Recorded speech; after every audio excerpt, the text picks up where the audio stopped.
오늘 함께 하실 성경 말씀은 요한복음 9장 1절부터 7절입니다. 예수께서 길을 가실 때 날때부터 맹인된 사람을 보신지라 제자들이 물어 이르되 라삐여 이 사람이 맹인으로 난 것이 누구의 죄로 인함이니까 자기니까 그의 부모니까 예수께서 대답하시되 이 사람이나 그 부모의 죄로 인한 것이 아니라 그에게서 하나님이 하시는 일을 나타내고자 하심이라. 때가 아직 낮음에 나를 보내신 이의 일을 우리가 하여야 하리라. 밤이 오리니 그때는 아무도 일할 수 없느니라. 내가 세상에 있는 동안에는 세상의 빛이로라.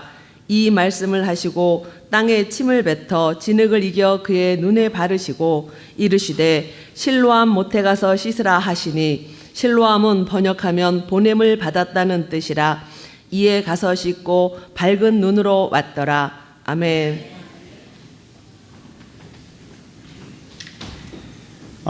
우리 초막절 이야기를 8장에서 계속 했습니다.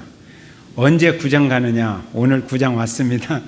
근데 초막절 끝날에 생수의 강이 흘러넘치는 물축제, 그리고 저녁에는 횃불 들고 빛의 축제를 하면서 예수님께서 내가 세상의 빛이다, 생명의 빛을 너에게 주겠다, 이런 이야기를 했어요. 그리고 9장으로 넘어와서 이제 이 빛이 필요한 사람, 그 빛이 필요한 사람에 대한 이야기예요. 그러니까 빛이 필요한 사람은 누구예요? 어두움에 갇혀 있는 사람. 오랫동안 어두움에 갇혀 있는 사람은 빛이 필요합니다. 특히 앞이 안 보이는 사람, 시각장애인들, 이런 분들은 빛이 필요합니다. 우리 민홍기 집사님 더 빛이 필요 많이 하죠. 점점 안 보이잖아요. 힘들어요. 이런 분들이 빛이 필요해요. 빛이 없으면 힘들다. 바울도 눈이 침침해서 얼마나 힘들었어요. 눈이 아프니까 글을 잘 볼 수가 없었고, 그리고 글을 쓸 수도 없었어요. 이런 분들에게 빛이 필요하다. 그런 내용의 말씀. 오늘 시각장애인 한 분을 예수님께서 만나셨습니다. 1절 다 같이 시작.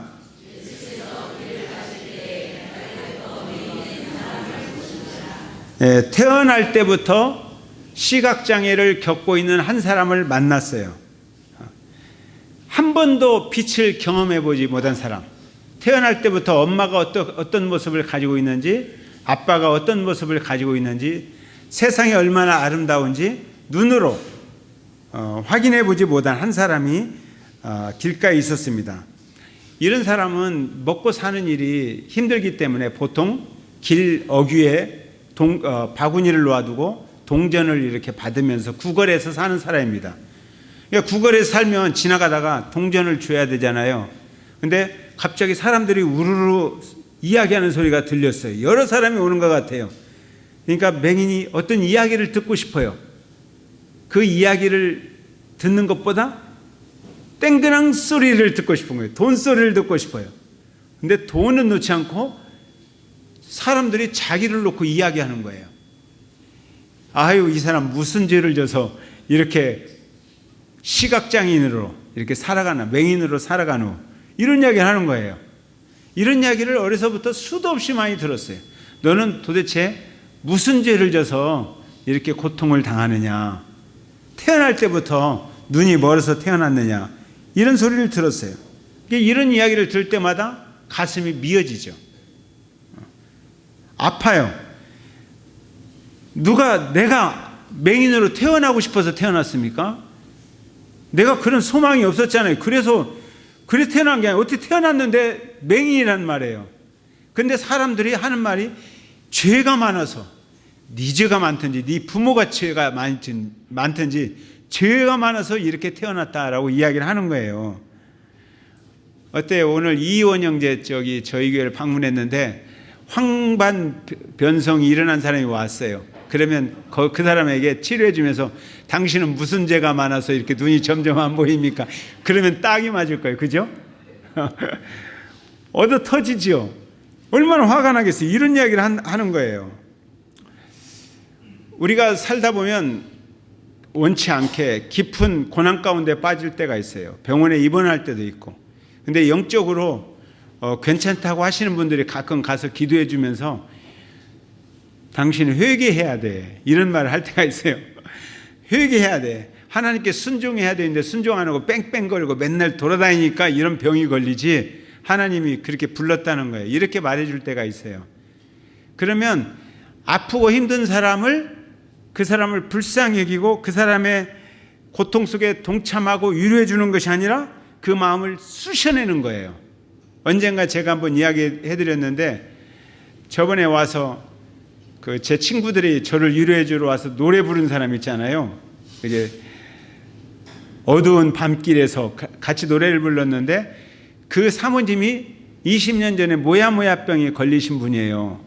학교 선생님인데 갑자기 모야모야병이 와서 중환자실로 들어갔어요. 그래서 모든 일들이 끝났어요. 많은 분들이 위로해 줬는데 우리 동기 목사님 한 분이 병원에 가서 기도해 줬어요. 사모일을 잘 해야지, 사모일을 않고 학교 선생님 일을 하다가 하나님께서 사모일이라고 진노하셔서 야단하신 거라는 거예요. 회개하라고. 근데 그 목사님이 그런 이야기를 해요. 자기 아내가 치료받는 모든 기간 동안 가장 가슴 아프고 가장 슬픈 날이 그날이었대요. 너무너무 고통스러울 때 그 이야기를 듣고. 그리고 20년이 지났는데도 그 목사님을 보면 기쁨이 없어요. 지금도. 본래 가해자는 금방 잊어버리지만 이 피해를 당한 사람은 오랫동안 기억하는 거예요. 어떤 분이 초등학교 때 누가 150원을 뺏어갔대요. 근데 그분이 지금 50대가 되었어요. 그런데 150원을 뺏어간 그 사람을 지금도 딱 만나면 알 수 있을 것 같대요. 이름도 잊어버리지 않았다는 거예요. 피해자는 그렇게 기억하는 거예요. 가해자는 다 잊어버렸겠지만. 그러니까 우리 청소년들이 있으면 이야기 좀 해줘야 돼요. 절대 다른 사람을 가해하면 안 되는 거예요. 평생 고통을 주니까. 그런데 제자들이 그런 이야기를 하는 거예요. 고통을 주는 이야기를 했어요. 성경에도 맹인들 중에, 시각 장애를 가진 사람 중에 어떤 사람은 죄 때문에 그랬다고 그런 이야기를 들은 사람도 있어요. 그러나 어떤 사람은 죄하고 아무 상관도 없는 사람도 많아요. 욥은 죄하고 상관이 있어요? 다윗 죄하고 상관이 있어요? 없어요. 바울 눈이 나빠져서 죄하고 상관이 있어요? 예수님의 십자가 고난 죄하고 상관이 있나요? 그 고난을 통해서 하나님의 영광을 나타내기 위해서 하나님의 계획과 우리를 정금같이 단련시키려는 하나님의 뜻이 있어서 고난이 찾아온 사람들이 많아요. 그러면 이 사람을 우리가 어떻게 접근할 것인가? 제자들은 이 사람에 대해서 이런 이야기를 했고 예수님은 또 다르게 접근하셨어요. 자, 2절 한번 읽어보세요. 2절 시작.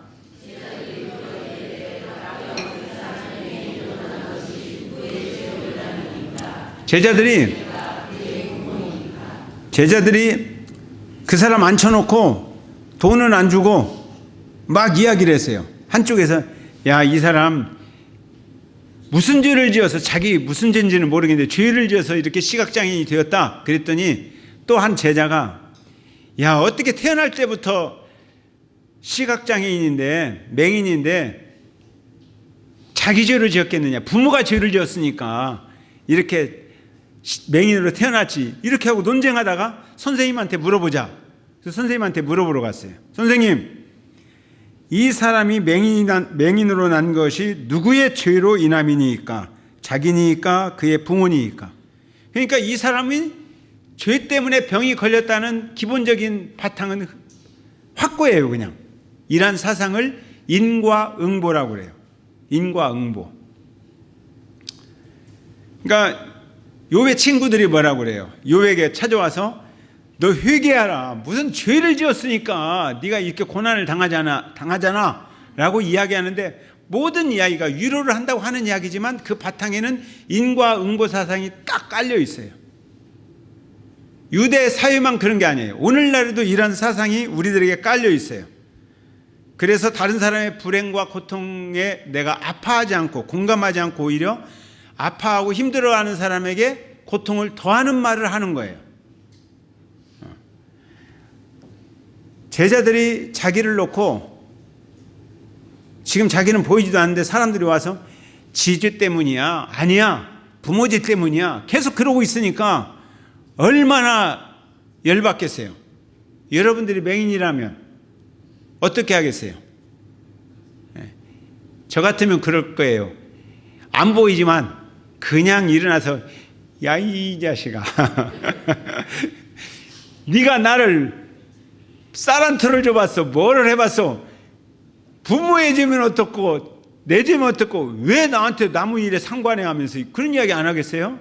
그렇게 이야기하고도 남지요. 그런데 그들의 선생님이 무슨 이야기를 하는데 갑자기 귀가 확 열렸어요. 선생님이 이야기하는 거예요. 그 선생님이 뭐라고 이야기하시느냐? 3절. 자, 시작.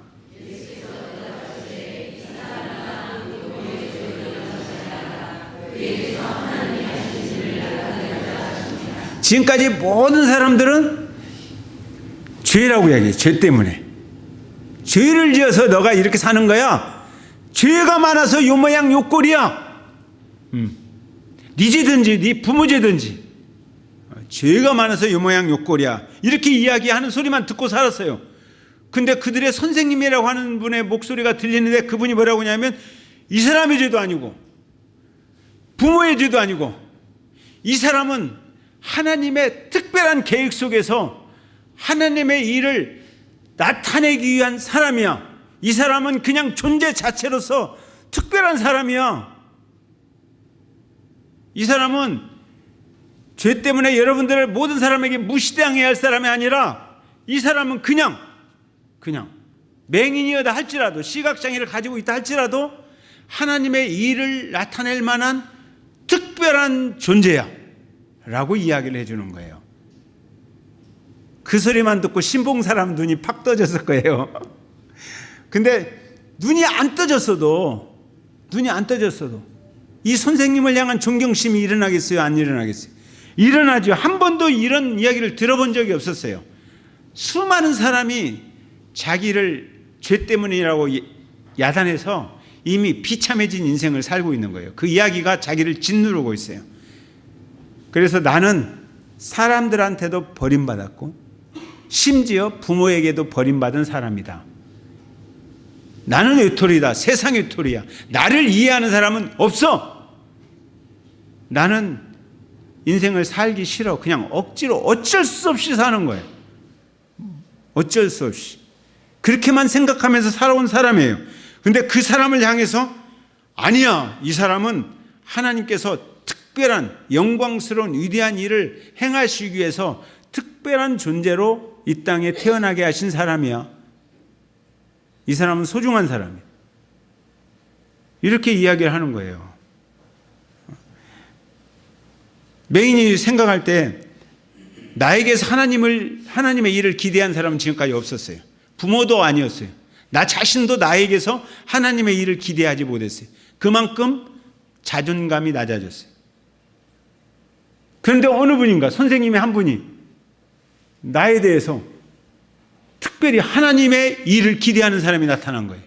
내 인생 가운데서 희망을 찾아내는 한 분이 나타난 거예요. 이분이 도대체 누구냐? 보고 싶어요. 이분이 도대체 누구냐? 눈은 안 떠졌지만 알고 싶어요. 이분에 대해서 내가 알고 싶다. 이게 주님의 시각이에요. 오늘 우리들도 정말 원인을 알 수 없는 고난을 겪을 때가 있어요.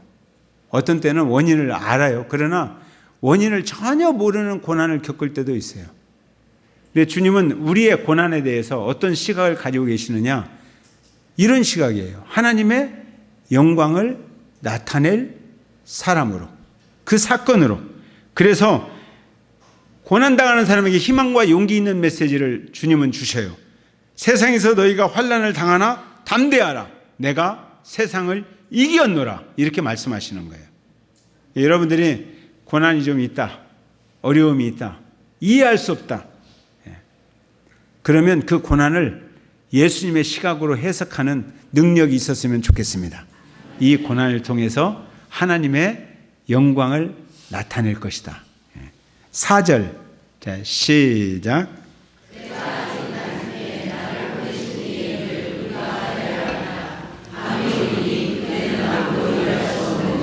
때가 아직 낯이다는 거예요. 때가 아직 낯이다. 이 말은 무슨 뜻이에요? 여러분들이 해석할 수 있어야 돼요. 성경을 그렇게 읽으셔야 돼요.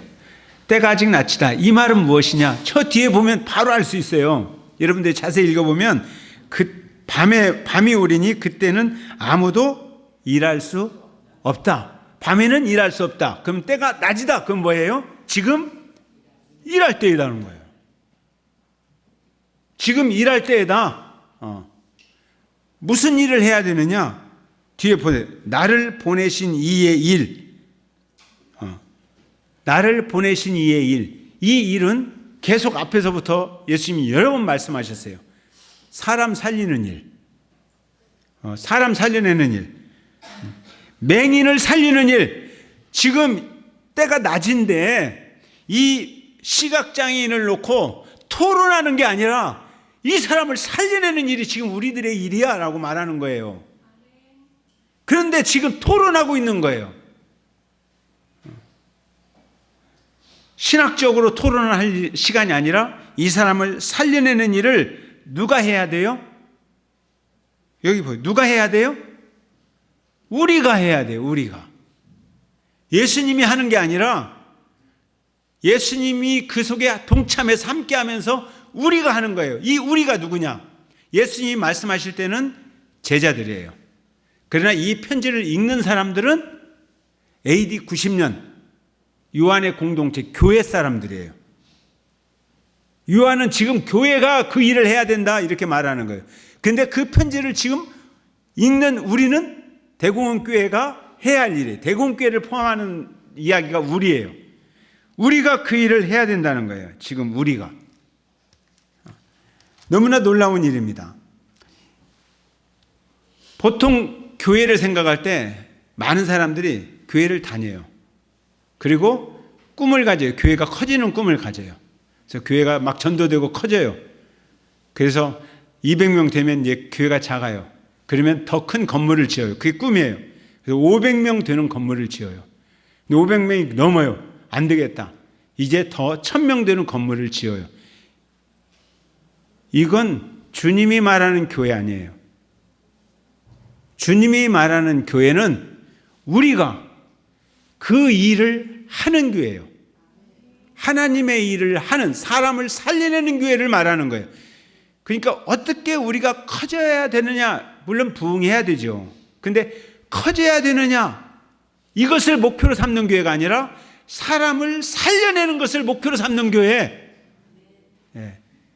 이게 주님이 원하시는 거예요. 우리가 이 일을 해야 한다. 이 주님의 깊은 관계, 주님과 포함된 우리라는 교회, 이 교회의 의미를 안다면 우리가 말할 때 영혼들이 살아나기를 시작하고 우리가 말할 때 세상에 하나님 나라를 보지 못하는 수많은 사람들이 하나님 나라를 보기를 원한다 사실을 이해하게 된다면 우리는 교회 생활하는 데 있어서 이렇게 안 사는 거예요. 변화가 일어나는 거예요. 주님이 우리와 함께 사람 살려내는 일을 하기를 원하신다. 우리가 그 일에 순종했으면 좋겠습니다. 우리는 이러한 위대하고 영광스러운 일로 부름받은 사람들이에요. 교회 다니는 사람으로 부름받은 게 아니라 무슨 일로? 하나님의 사람들을 살려내는 일로. 아멘? 우리는 살려내는 일을 해야 되는 거예요. 이스라엘 사람들이 절망 가운데 있었을 때가 여러 번 있었어요. 애굽의 노예로 있을 때도 절망 가운데 있었어요. 그때만 있었던 게 아니라 바벨론의 포로로 끌려갈 때 또 절망 가운데 그들이 빠졌어요. 자기들이 그토록 좋아했던 성전이 무너지고 성전이 무너져 버렸어요. 그리고 이 나라를 이끌어갈 만한 사회적인 괜찮은 사람들, 다니엘이나 에스겔이나 이런 사람들이 다 포로로 끌려간 거예요. 그러니 얼마나 큰 절망이에요. 성전이 무너지는 것을 보고 온 에스겔이 너무너무 고통스러울 때 주님께서 에스겔에게 환상을 보여주는 거예요. 어디로 데려가느냐? 성전으로 데려가는 거예요. 무너진 성전으로 데려가는 거예요. 그런데 성전을 보니까 성전 문지방에서부터 생수가 콸콸콸콸 솟아나는 거예요. 물이 솟아나는데 물이 막 솟아나면서 흘러내려가는 거예요. 1,000척을 흘러가요. 1,000척이면 500m 정도 돼요. 무릎까지 찼어요. 또 물이 콜콜 계속 쏟아지니 1,000척을 또 흘러가는 거예요. 1,000m까지 1km가 흘러가는 거예요. 그 이스라엘 요단강은 저는 이스라엘은 아직 안 갔다 와봤어요. 그래서 잘 몰라요. 요단강이 얼마나 큰지. 근데 갔다 온 사람들의 이야기를 들으면 한강하고 비교하면 한강은 바다고 거기는 개울이에요. 그런데 이스라엘 사람들, 이 에스겔은 이렇게 넓은 강을 본 적이 없어요. 근데 환상 가운데 보는 거예요. 성전에서. 근데 물이 콸콸콸 쏟아지면서 허리까지 막 차는데 그 물이 흘러가는데 또 1,000척 넘게 막 흘러가는 거예요. 그러면서 또 막 쏟아지는데 이 목까지 막 차는데 1,000척이 또 흘러가는 거예요. 그것만 해도 2km가 넘어요. 한강이 1km라니까 2km가 얼마나 넓은 강물이 막 흘러가는지. 그러더니 그 강물이 폭포를 이루면서 죽음의 바다로 흘러가는 거예요. 사해 바다로. 막 흘러가서 쏟아지니까 고기 한 마리 없던 그 죽음의 바다가 그 물이 들어가면서 거기서부터 물고기가 튀기 시작하는 거예요. 팔딱팔딱 물고기가 튀듯이 그 주변에 죽은 땅에서 새순이 돋고 나무들이 커나가고 열매들이 맺히는 거예요. 새들이 와서 노래를 부르는 거예요. 에덴 동산이에요. 에덴 동산. 죽음의 바다가 이렇게 변하는 그런 꿈을 보았어요. 그래서 유대인들은 그 성전에서 솟아난 물을 생수의 강이라고 부르는 거예요. 생수의 강. 그런데 예수님께서 초막절에 오셔서 하시는 말씀이 뭐라고 그랬어요? 누구든지 내게로 와서 마시라는 거예요. 목마른 자는. 그러면 그 배에서 생수의 강이 흘러나리라. 그럴 때 이스라엘 사람들은 다 그 생각을 하는 거예요. 예수님에게 가면 성전 문지방에서 쏟아서 죽은 사해바다를 살리는 물이 쏟아지듯이 그러한 일이 일어난다. 그러니까 그 이야기를 듣는 유대인들이 에이 미친놈 그랬단 말이에요. 그런데 예수님을 믿고 따르는 제자들은 아는 거예요. 예수님의 말씀을. 그분이 십자가 못 박혀 돌아가시고 부활하시고 마가의 다락방에서 기도하시고 거기에서 외치신 거예요. 뭐라고 외치셨어요? 성령이 너에게 임하면 너희가 권능을 받고 예루살렘과 거기서 솟아난 성령의 바람이 온 유대와 더 나가서 사마리아와 더 나가서 땅끝까지. 죄송합니다.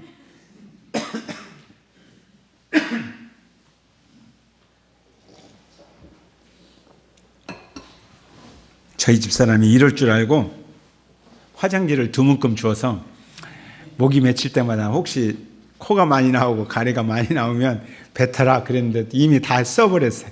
그래서 괜찮습니다.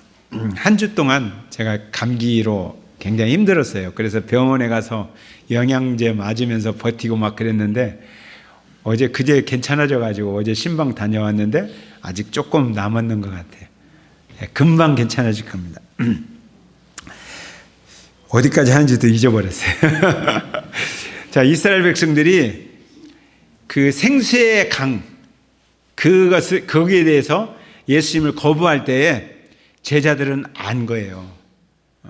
그 생수의 강이 바로 십자가, 그 성전 문지방이 십자가 은혜의 자리, 예수님이 못 박힌 그 자리, 거기서부터 쏟아지는 생수의 생명을 살리는 물들이 성령 안에서 세계 곳곳으로 흘러갈 것이다. 이란 것이 제자들이 꿈꿨던 사도행전의 꿈이에요. 그런데 이 사도행전의 꿈은 끝나지 않았다는 거예요. 마가의 다락방에서 시작된 이 성령의 역사, 성령의 은혜, 사람을 살리는 이 생수의 강은 오늘도 우리라는 공동체를 통해서 우리를 통해서 흘러나가기를 원하는 거예요. 어디로? 중국으로, 북한으로, 러시아로, 일본으로, 동남아로 흘러가기를 원하시는 거예요. 그런 일에 우리가 순종해야 되는 거예요. 그 일로 우리가 부르심을 받았다. 그래서 이러한 일을 가지고 기도하는 이 젊은이들에게 우리 주님께서 환상을 주고 우리 자녀들에게 예언을 주고 그리고 이 일을 가슴에 품는 많은 어른들에게 꿈을 주고 이 교회에게 주의 영이 임하여서 우리를 이렇게 이끌고 간다. 이것이 사도행전이에요.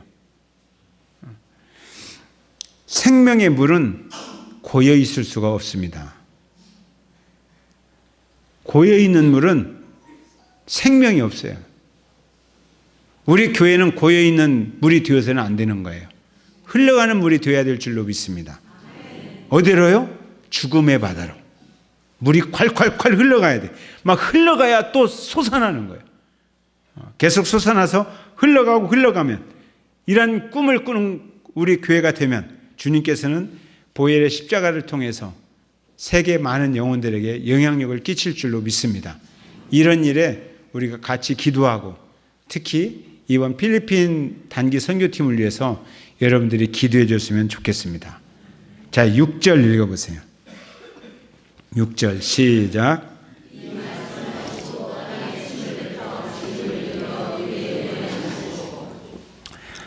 이 말씀을 하시고 지금까지는 이제 제자들하고 선생님하고 한 이야기예요. 그러니까 그 이야기를 맹인이 듣고 있는데 말씀이 끝나자마자 무슨 소리가 들려요. 텟 하고 침 받는 소리가 들려요. 무슨 소리일까? 그랬더니 예수님이 침을 뱉어서 진흙을 이긴 다음에 자기 눈에 발라주는 거예요. 이제 맹인하고 이 예수님하고 이제 새로운 이야기가 싹 트는 거예요. 이런 병을 고쳐주는 중요한 이야기가 사도행전 요한복음에 두 군데 나와요. 자세히 한 장 동안 다 이야기하는 이야기가 5장과 9장에서 나와요. 5장은 이미 우리가 들었잖아요. 38년 된 병자, 늘 불만과 그 원망을 가슴에 품고 사는 1등 못해서 괴로워하는 그 사람에게 주님께서 내 자리를 들고 일어나 가라, 걸어가라고 그랬어요. 걸어갔잖아요.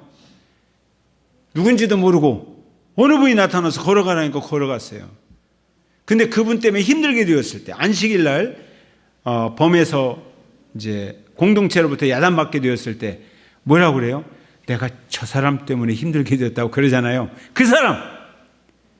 그 사람과 비교해서 오늘 이 사람은 매우 놀라운 사람이에요. 이 사람한테도 예수님께서 그냥 손대고 아니면 눈을 떠라 그러면 눈 떠지잖아요. 근데 왜 택침 뱉어가지고 이겨가지고 눈에다 발라줬을까요? 이 발라준 이야기는 다음 주일부터 해나가야 재미있어요. 너무너무 흥분되는 9장의 이야기들이 진행될 거예요. 이제 여러분들이 주일날 혹시 뭔 일 있어 빠지면 이 이야기 때문에 궁금해서 이 9장은 엄청난 이야기예요. 이 한 사람은 제자들보다도 더 위대한 예수 그리스도를 그리스도라고 고백하면서 이 사람으로 인해서 유대인은 본다고 하니까 소경이고 이 사람은 내가 못 본다고 하니까 눈 떠진 사람이다라는 위대한 말이 나와요.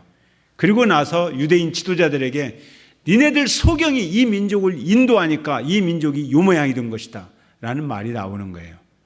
이 사람은 아주 훌륭하고 위대한 사람이에요. 그 다음 주부터 이야기하기로 하고 이제 우리를 한번 살펴보겠습니다. 이 소경처럼 우리들도 비슷한 건 아니지만 애매한 고난을 받을 때가 있어요. 내 죄도 아니고 부모 죄도 아니고 다른 사람은 너 부모 탓에 이렇게 어렵게 산다라고 할지 뭐 그럴지 모르겠어요. 그런데 이 고난이 이 힘든 것이 왜 왔는지 모르는 내가 크게 잘못한 것도 아닌데 가끔 선교사님들 중에 선교사님들이 이제 암에 걸리거나 그럴 때 한국으로 들어와서 그동안 충성을 다하다가 와가지고 암 때문에 잘못된 말을 하는 분들이 계세요. 내가 지금까지 주님 앞에 이렇게 열심히 살았는데 왜 무슨 죄 때문에 이런 병이 걸렸느냐고 이렇게 말하시는 분이 계세요. 그럼 제가 그 손 잡고 하나님께서 더 큰 위대한 일을 하시기 위해서 그 일을 허락하신 것 같다. 우리 그 일을 같이 찾아보자. 이렇게 말을 해요. 저도 마찬가지예요. 저에게도 질병이 찾아왔어요. 그렇지만 다른 사람에게 찾아온 암하고는 달라요. 어떤 사람은 암이 찾아와서 죽음의 공포를 이렇게 너는 이제 죽어간다. 죽음의 공포를 주는 암으로 다른 사람에게 찾아가요. 근데 저에게는 예수님의 시각이 있어요. 하나님의 위대하고 영광스러운 일을 나타내기 위해서 저에게 온 거예요. 그러니 내가 얼마나 하나님께 감사하겠어요. 너무너무 고맙고 감사해요. 알지 못하는 고난이 오지만 그러나 예수님의 시각을 가지고 이 고난을 해석하면 우리는 전혀 다른 인생을 살게 됩니다. 그리고 그 고난 속에서 감사할 수 있는 거예요. 우리가 모든 삶 속에서 감사 위에 더 큰 감사가 어디가 있겠어요? 하나님께서 내 인생에 이 아픔을 주셔서 이 시각 장애인은 눈을 못 보게 하셔서 이 인생 가운데 놀라운 일들이 일어난 거예요. 이게 없었다면 이 사람은 이런 놀라운 일을 경험할 수가 없었어요. 이 엄청난 고난이 왔기 때문에 이 시각장애인에게 일어나는 앞으로 펼쳐질 하나님 나라의 축복은 말로 다 설명할 수 없어요. 우리에게도 마찬가지. 그래서 감사한 거예요. 근데 다음 주일이 감사절이잖아요. 제가 그 큐티 하면서 감사에도 격이 있다 그런 글을 쓴 적이 있어요. 읽어보셨을 거예요. 자세히 보신 분들은 감사에도 격이 있다. 이 감사는 영어로 thanksgiving이라고 그래요. 어떤 사람은 thanks라고만 해요. 근데 미국 교회는 Thanksgiving Day, 추수 감사절이에요. Thanksgiving Day. Thanksgiving은 하나님이 주신 은혜가 너무 크잖아요. 너무 크다. 좋다. 감사하다. 이게 감사가 아니라는 거예요. 그건 뭐예요? 나한테 온 이 thanks를 giving으로 표현하는 거예요. 하나님, 말로 표현하고 찬양으로 표현하고 그리고 예물로 표현하고 이렇게 하나님께 표현하는 거예요. 여기까지가 감사한 거예요. 이게 격이 있는 감사다 그랬어요. 우리의 관계 속에서도 그래요. 근데 너무 감사한 일을 이제 겪었어요. 그러면 어떻게 해야 돼요? 그냥 속으로 내가 정말 감사해. 너무 고마워. 그게 아니라 가서 손을 꽉 잡고 내 마음이 전달되고 말로 행동으로 또는 감사한 선물로 이렇게 표현되는 거 있잖아요.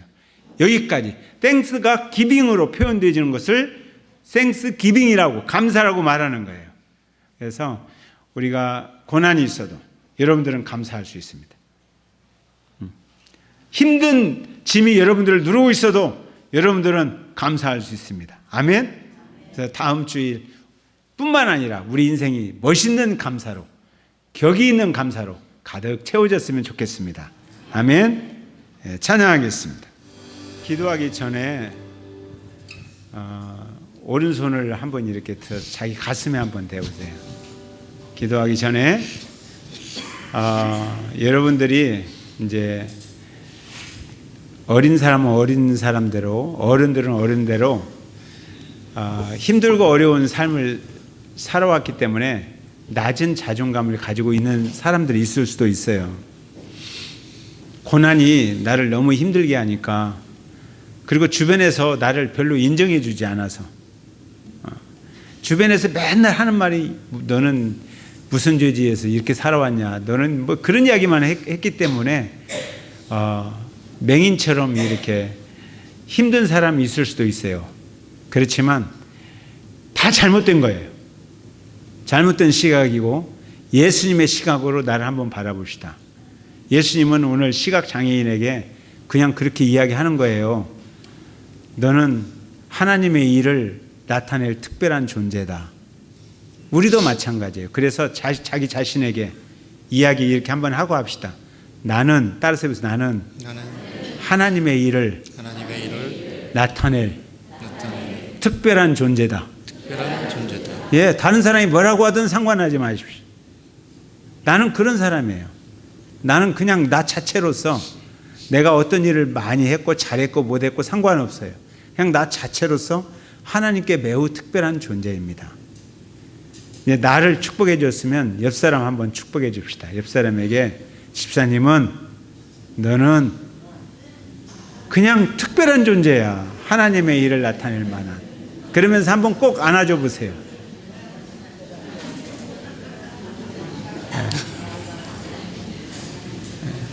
기도하겠습니다. 오늘 이 말씀을 붙들고 함께 기도합시다. 여러분들은 여러분 스스로를 어떻게 생각하셨는지 모르겠어요. 그런데 주님은 분명하게 이 처음 만난 이 시각 장애인에게 분명하게 이야기합니다.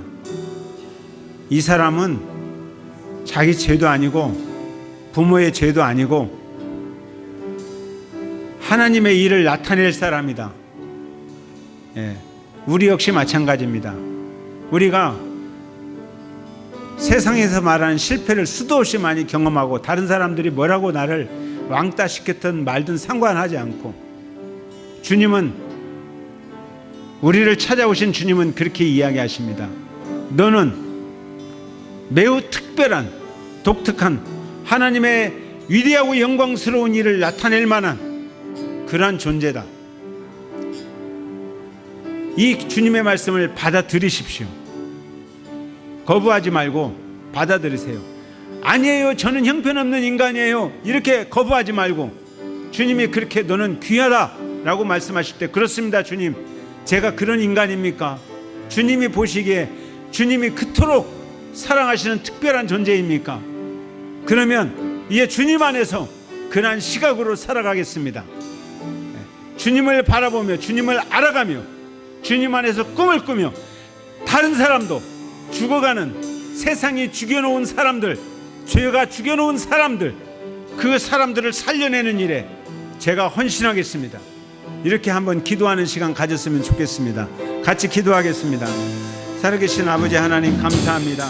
하나님 아버지, 오늘 우리가 만난 시각장애인, 이름은 알 수 없지만 태어나면서부터 환경 때문에 그리고 수많은 사람들의 그런 날카로운 비판과 이런 무시당하는 그러한 언어들 때문에 스스로 자존감도 낮아졌고 비참해졌고 한 번도 자기 자신이 얼마나 소중하고 귀한 존재인지 깨닫지 못하고 그렇게 인생을 살아왔는데 예수님께서 그에게 말씀하십니다. 이 사람은 하나님의 일을 나타낼 사람이라고 자신의 가치를 새롭게 이야기해 주었습니다. 우리들도 그렇습니다. 우리들도 때때로 우리 자신이 너무 가치 없게 느껴질 때가 참 많았습니다. 주변 사람들과 또 내 주변 이런 환경 때문에 열등감도 많고 스스로 비참하게 생각하는 낮은 자존감을 가지고 그냥 살아가는 꿈도 없는 그런 삶을 산 적이 너무나 많습니다. 그런 분이 있다면 이 시간 주님의 시선을 우리가 받아들이기를 원합니다. 주님이 우리를 얼마나 특별하고 소중하게 하나님의 위대하고 영광스러운 일을 나타낼 사람으로 바라보고 있는지를 깨닫게 하여 주옵소서. 눈을 크게 뜨게 하여 주옵소서. 그리하여 지금까지 낭비된 인생 더 이상 낭비하지 않게 하여 주옵소서. 지금까지 낭비해버린 어려움과 고난을 더 이상 낭비하지 않게 하여 주옵소서. 하나님의 일을 나타내는 위대한 일을 시행할 수 있도록 도와주옵소서. 당당하게 세상을 이기며 살아갈 수 있는 힘과 용기를 주시고 아직도 빠져있는 세상이 죽여놓은 이 죄가 죽여놓은 사해바다와 같은 곳에서 사는 그런 영혼들에게 하나님의 생수의 강이 흘러가고 복음이 흘러가고 우리를 통해서 그들을 살려내는 위대한 일을 경험케 하여 주옵소서. 지금은 교회 머리가 되신 예수 그리스도의 은혜와 하나님 아버지의 무한하신 사랑과 성령의 감동하심이 오늘 우리 자신을 스스로 깨닫고 주님의 시선으로 주님과 함께하며 잃어버린 영혼을 살려내고자 결심하고 그 일에 헌신하는 우리 사랑하는 지체들의 인생 위에 영원토록 함께 하시기를 간절히 축원하옵나이다. 아멘.